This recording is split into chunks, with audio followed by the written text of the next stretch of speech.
Alam mga boss, meron tayong installation dito ng Android head unit with reverse camera, 1080p, installed here sa Ford Mustang. So, ito yung output niya mga bossing. Poging-pogi. Yan. Home screen. Pwede kayo mag-YouTube. Working lahat mga bossing. Daming apps.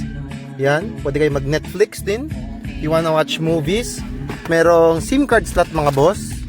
Nandito nakatago yan. 2 USB slots and then 1 SIM card slot. As you can see, meron siyang data connection mga bossing. Pwede kayong mga gana dyan. Yan, meron tayong data connection. Quick center, yan, naka-data tayo. Off ang wifi. As you can see. Off ang wifi mga boss ha. But we have internet because of the data connection. We can accept call and text dito mga bossing. Google Maps working, everything. Hello mga bossing, meron tayong installation ngayon ng Android unit para sa Mustang. So ito yung stock. So maliit yung screen niya, around 7 inches. So what happened mga bossing? Sa stock screen ng mga ibang Mustang, nasusunog yung screen niya. Yan o, parang natutuklap. Tapos parang may burn AMOLED screen siya sa display niya. So ito yung stock ni Ford.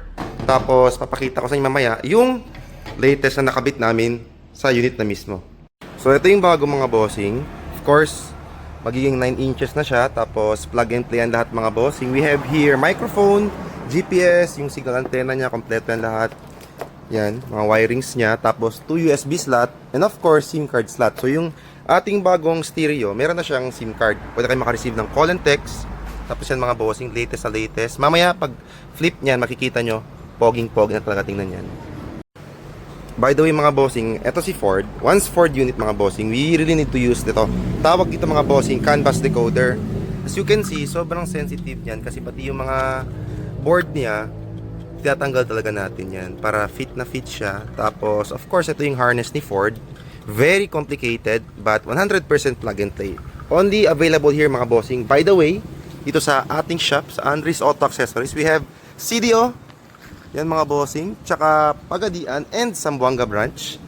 So with this CAN bus decoder mga bossing, it makes everything plug and play.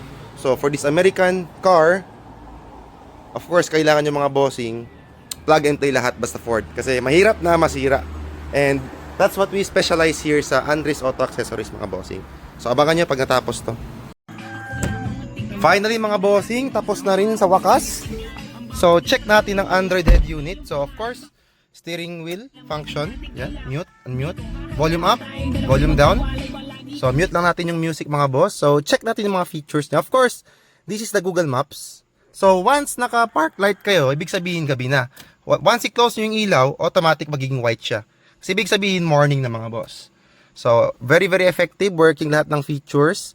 So, first of all, pinaka-importante, once you're a Ford user, kailangan working po yung sa aircon nyo. So, we can turn on the aircon using here, the buttons. So, you can see, naka-on siya dito. Pag i-off natin dito, off din siya. So, working lahat mga bossing. Tapos, check natin yung ibang features. Of course, music. Meron tayo niyan. Meron din tayong radio. Tapos, ito yung pinakamaganda mga boss. Sobrang crystal clear po ng reverse camera. Even better quality sa aming 360 camera. Kasi this one is true rated 1080p resolution Sony lens mga bossing. Of course, we have here the DSP. Pwede nyo timplahin yung speakers nyo. And then, let's check other features. Yan mga bossing. Meron din tayo ditong Android Cast kung gusto nyo tapos wireless yung CarPlay tsaka Android Auto mga bossing. And then, Netflix, Google Maps. Yan, Netflix try natin mga boss. Yan, no? Pwede kayo manood ng movie. So, test natin isang movie. Para maniwala kayo mga boss na working po lahat ng features natin dito. Close natin si YouTube. So yan, movie, Netflix. Fast forward natin. Yan. Yan mga bossing. Tapos volume up natin sa steering wheel, working yan. You know. Tapos check pa tayo ibang features mga bossing. So meron tayong Google Chrome, Google Assistant, Android Auto na wireless, tsaka CarPlay. Play Store, YouTube Music, lahat-lahat, Spotify, Waze. Depende po sa inyo mga bossing. Tapos working po lahat ng features, walang pagbabago. Yan, 100% plug and play mga bossing. We have CAN bus decoder because this one is Ford. So yun lang mga bossing. If you have more inquiries, message nyo lang po yung aming page. Yan, test tayo ulit. One last music. Yun oh. Mga boss, peace!